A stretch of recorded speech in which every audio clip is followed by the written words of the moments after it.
ખૂબ ઓછો વરસાદ પડે એ પ્રકારની સ્થિતિ સર્જાય અને એનું કારણ આપ્યું છે આ યુરોપિયન એજન્સીએ સુપર અલ્નીનોને કે અલ્નીનોની અસર વધી રહી છે ભારત ઉપર, ઘટી નથી રહી. જો ખૂબ ઓછો વરસાદ પડે જેવી ધારણા છે એ અનુસાર તો સૌથી પહેલા ખેડૂતોને વ્યાપક નુકસાન થવાનું છે. એમની આ જે ડિટેલ્ડ રિપોર્ટ છે યુરોપિયન વેધર એજન્સીનો, એના કારણે ચિંતા એ છે કે હજુ પણ ચોમાસું છે તે ક્યાંક ને ક્યાંક એ મોડું પડે તેવા સંકેતો આપી રહ્યા છે.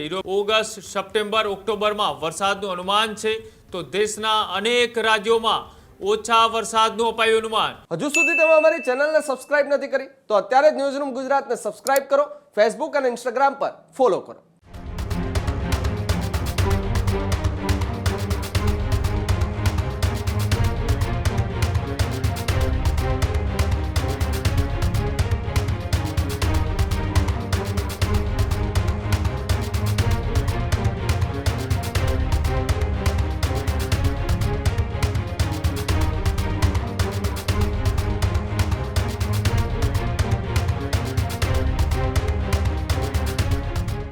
સમાચારોમાં આગળ વાત કરીએ મહત્વપૂર્ણ સમાચારની, તો જે રીતના એ ચોમાસું એક બાદ એક મોડું પડી રહ્યું છે ને તેની અપડેટો પણ સામે આવી રહી છે. વેધર ફોરકાસ્ટ અને હવામાન નિષ્ણાંતોના આધારે હજુ પણ ચોમાસું છે તે ક્યાંક ને ક્યાંક એ મોડું પડે તેવા સંકેતો આપી રહ્યા છે. યુરોપિયન વેધર એજન્સીનો આ સૌથી ચોંકાવનારો રિપોર્ટ કે જેમાં European centre of medium range weather ફોરકાસ્ટનો આ રિપોર્ટ કે જેમાં સુપર અલ્નીનો મજબૂત હોવાનો વધુ એક પુરાવો છે તે મળ્યો છે. ઓગસ્ટ, સપ્ટેમ્બર, ઓક્ટોબરમાં વરસાદનું અનુમાન છે તો દેશના અનેક રાજ્યોમાં ઓછા વરસાદનું અપાયું અનુમાન. જે રાજ્યોના નામ આપ્યા તેમાં ગુજરાતનું નામ પણ સામેલ છે. સાથે જ ગુજરાત, મહારાષ્ટ્ર, રાજસ્થાન, મધ્યપ્રદેશ અને આંધ્રપ્રદેશનો પણ આ અલ્નીનોની અસર પડવાના રાજ્યોમાં સામેલ છે. તેલંગાણા અને કર્ણાટકમાં પણ અતિ ઓછો વરસાદ પડે તેવી પણ આ રિપોર્ટની અંદર એ ઉલ્લેખ છે તે કરવામાં આવ્યો છે. આ તમામ રાજ્યોમાં ઓછા વરસાદની સંભાવના એટલે કે 40 થી 60% જેટલો વરસાદ છે તે પડી શકે છે. સાથે જ મહારાષ્ટ્ર, ગુજરાત અને રાજસ્થાનમાં સૌથી વધુ જોખમની સ્થિતિ છે તેવું પણ અનુમાન છે તે આમાં કરવામાં આવ્યું છે. જે રીતના ખેડૂતો, પશુપાલકો, જળાશયો માટે આ એક ચિંતાજનક સમાચાર છે કે જે અલ્નીનો છે તેની અસર એ ગુજરાત ઉપર વર્તાઈ રહી છે અને હજુ પણ જે નવા આંકડા અને ચોંકાવનારા રિપોર્ટો સામે આવ્યા છે તેમાં પણ ગુજરાતનો ઉલ્લેખ કરવામાં આવ્યો છે. મુફદ્દલ જોડાયેલા છે. મુફદ્દલ, જે રીતના વેધર એક્સપર્ટ હોય કે પછી આઈએમડીઓએ તમામ અનુમાનો તો લગાવી રહ્યા હતા પણ ફરી એક વખત એક એવું ચોંકાવનારું તારણ સામે આવ્યું છે કે આ 2-3 મહિના નહીં પણ હજી લાંબો સમય સુધી આની અસર છે તે જોવા મળી શકે છે. બિલકુલ જૂન મહિનાના પ્રારંભથી જ ન્યૂઝરૂમ રિપોર્ટ દર્શાવી રહ્યું હતું કે સુપર અલ્નીનો છે એને નજરઅંદાજ કરી શકાય એમ નથી.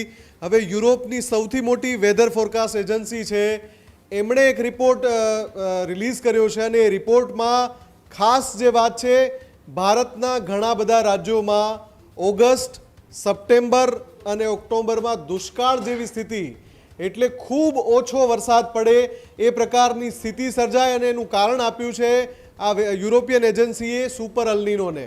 અને એ જે રાજ્યોના નામ આપ્યા છે એ રાજ્યોમાં ગુજરાતનું નામ સામેલ છે. એટલે કે જૂનના પ્રારંભથી જે આપણે વાત કરી રહ્યા હતા કે ભાઈ સુપર અલ્નીનોની અવગણના ન થઈ શકે. સુપર અલ્નીનો ગમે ત્યારે ચોમાસાને ખોરવી શકે છે. વરસાદી સિસ્ટમ આવતી હોય અને અધવચ્ચે ફંટાઈ શકે છે અલ્નીનોના કારણે. ફરી એક વખત યુરોપિયન વેધર ફોરકાસ્ટ એજન્સીએ સ્પષ્ટતા કરી છે કે અલ્નીનોની અસર વધી રહી છે ભારત ઉપર, ઘટી નથી રહી. જુલાઈમાં જે અસર થઈ છે એનાથી વધારે ઓગસ્ટ, એના પછી સપ્ટેમ્બર અને એના પછી ઓક્ટોબર, લાગલગાટ 3 મહિના સુધી અલ્નીનો કનડવાનો છે અને ચોમાસાને વેરવિખેર કરશે.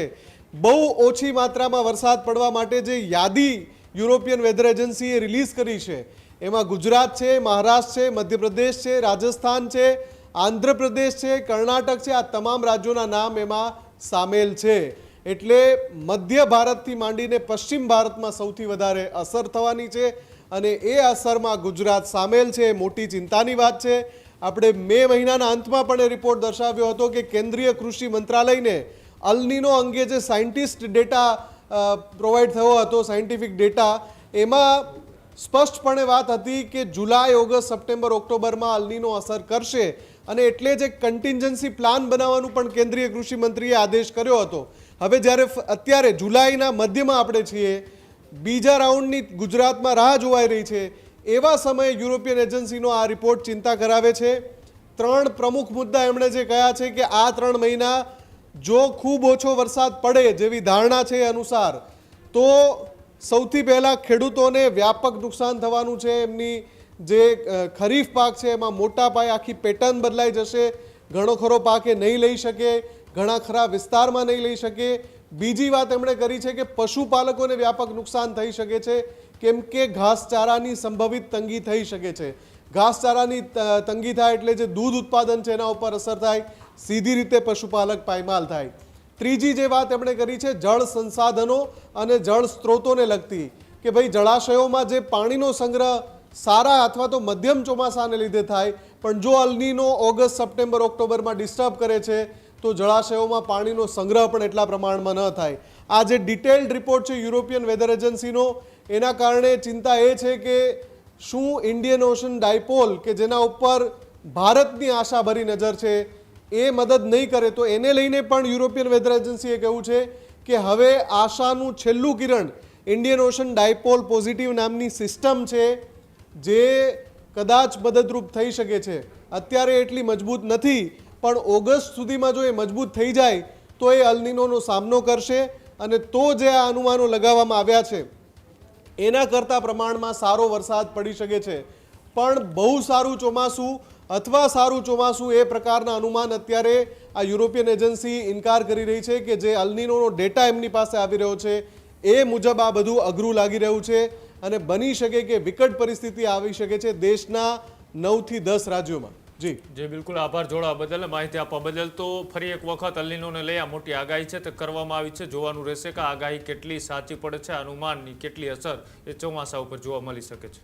ખેડૂત ભાઈઓ છે ખેતરમાં ડ્રોન ઉડાવતા હોય છે ત્યારે આપણે એક પ્રશ્ન સતાવતો હોય છે કે જે આપણે અત્યાર સુધી જીપીએસ ટેકનોલોજી વાળા ડ્રોન વાપર્યા છે, જેથી કરીને મોબાઈલ ટાવર છે અથવા તો હાઈ ટેન્શન લાઈન પસાર થતી હોય, કોઈ વૃક્ષો હોય, ત્યારે જે જીપીએસ ટેકનોલોજી વાળા ડ્રોન છે એમાં ટકરાય અને ટ્રેસ થાય છે. પણ એગ્રીઓન લાવ્યું છે જીએનએસએસ ટેકનોલોજી ડ્રોન, જેથી કરીને એ ડ્રોન છે એ કોઈ જગ્યાએ ટકરાય નહીં, પોતાની રીતે જ ડિસિઝન લે છે અને મૂવ થઈ જાય છે, જેથી કરીને જીએનએસએસ ટેકનોલોજી ડ્રોન છે એ વાપરવાનો આગ્રહ રાખો.